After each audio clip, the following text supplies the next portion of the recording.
سیدہ خاتون جنت نبی پاک کی اولاد اطہار میں سب سے آخری اولاد ہے، اور اعلان نبوت سے 5 سال پہلے سیدہ خاتون جنت کی ولادت باسعادت ہوئی۔ آپ کی ولادت کا جو معاملہ ہے وہ بڑا عجیب ہے، بڑا عجیب معاملہ ہے سیدہ خاتون جنت کی ولادت کا۔ میں چاہوں گا کہ میری ملت کے ایک ایک جوان کو یہ بات یاد ہو۔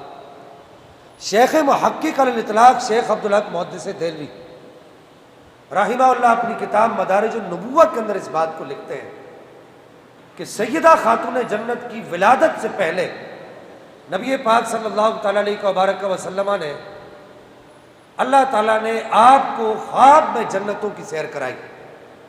نبی پاک صلی اللہ تعالیٰ علیہ وبارک وسلم نے جنت میں ایک مخصوص درخت کا پھل کھایا، اور یہ مسئلہ بھی یاد رکھیے گا کہ نبی کا خواب سچا ہوتا ہے، یعنی نبی کوئی چیز دیکھتا ہے خواب میں تو اس کا مطلب یہ کہ وہ حقیقت میں ایسا ہو رہا ہوتا ہے۔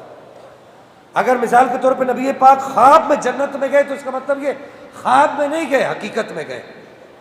یہ اہل سنت کا متفق علیہ عقیدہ ہے، اس پر تمام اہل سنت کا اتفاق ہے کہ نبی پاک صلی اللہ تعالیٰ علیہ وبارک وسلم یا کوئی بھی نبی اللہ کا کوئی بھی نبی خواب دیکھتا ہے تو وہ خواب سچا ہوتا ہے۔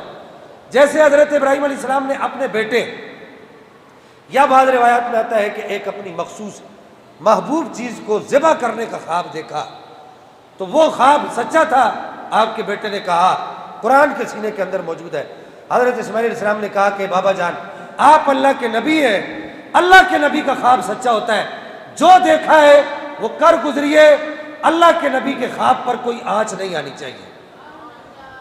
اللہ تعالیٰ یہاں سے ایک مسئلہ اور سمجھ آیا، توجہ سے سنیے گا۔ اللہ تعالیٰ اپنے نبیوں کے خوابوں پر بھی، صوفیہ نے اس بات کی تصریح کی ہے کہ اللہ تعالیٰ اپنے نبیوں کے خوابوں پر بھی فرشتوں کی پہرے داری لگواتا ہے کہ میرے نبی کا خواب بھی ایسا ہو اور کسی کا خواب ایسا نہ ہو۔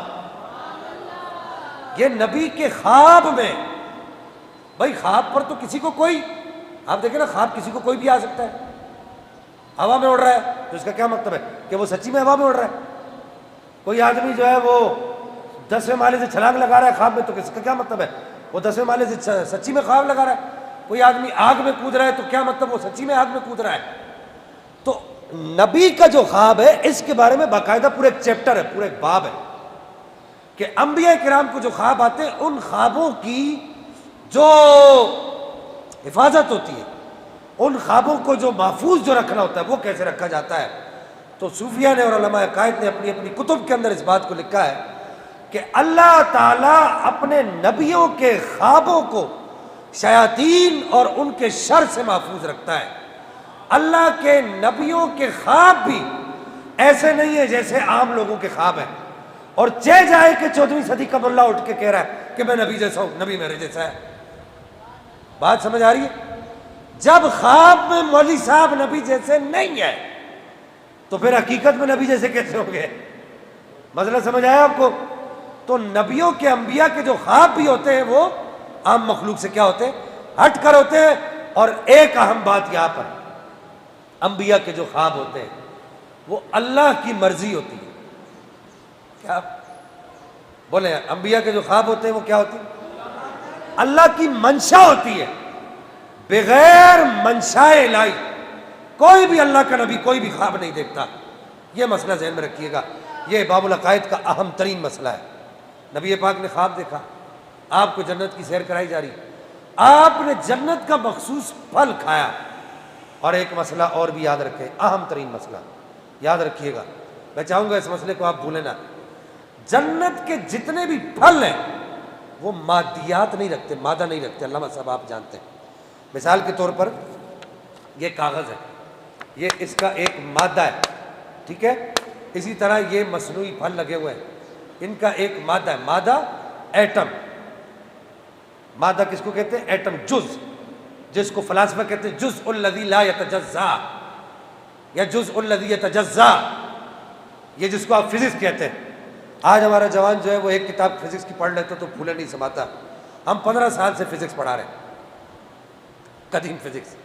وہ ساری کتابیں فزکس کی ہمیں یاد ہے, جس کو پڑھ کے نوجوان جو ہے گلی محلوں میں شور کرتے ہیں کہ جی میں فزکس پڑھتا ہوں یا فزکس پڑھاتا ہوں. تو بہرحال جنت کے جو پھل ہیں ان میں ایٹم نہیں ہے, ان کے اندر مادہ نہیں ہے, یعنی کہ ان کا تعلق اس دنیا سے نہیں. آپ یہ کہہ سکتے جنت کا پھل مادے سے پاک ہے. تو پھر وہ کیا ہے, جنت کا پھل کیا ہے؟ تو کہا کہ جنت کا پھل در اصل نور ہے, روحانیت ہے, عرفانیت ہے. سمجھ آ رہی ہے آپ کو بات؟